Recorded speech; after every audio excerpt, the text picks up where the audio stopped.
ওমানের civil aviation authority মুসান্দাম governorate এবং উত্তরাঞ্চলের বিভিন্ন স্থানে ভারী বৃষ্টিপাত ও বজ্রঝড়ের সতর্কবার্তা জারি করেছে। কর্তৃপক্ষের সর্বশেষ বিজ্ঞপ্তি অনুযায়ী এই সতর্কতা মঙ্গলবার ১৬ ডিসেম্বর রাত ১২টা থেকে বুধবার রাত ১২টা পর্যন্ত বলবৎ থাকবে। আবহাওয়া পূর্বাভাসে বলা হয়েছে, মুসান্দাম এলাকায় ২০ থেকে ৬০ কিলোমিটার পর্যন্ত মাঝারি থেকে ভারী বৃষ্টিপাত হতে পারে।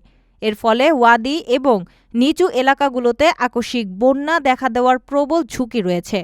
একই সাথে ঘণ্টায় ২৮ থেকে ৬৪ কিলোমিটার গতিবেগে শক্তিশালী দমকা হাওয়া বয়ে যেতে পারে।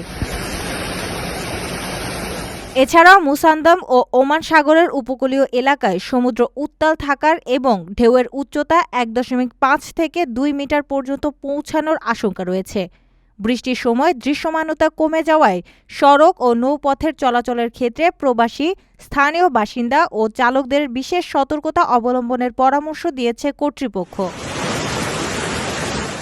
আপনার স্বপ্নগুলো আকাশ ছুবে প্রবাসীর হেলিকপ্টারের মাধ্যমে। বিয়ে, জন্মদিন অথবা যে কোনো বিশেষ প্রয়োজনে হেলিকপ্টার ভাড়া করতে যোগাযোগ করুন স্ক্রিনে দেয়া নাম্বারে। প্রবাসীর হেলিকপ্টার, নিরাপদ ও সাশ্রয়ী বাহনের বিশ্বস্ত নাম।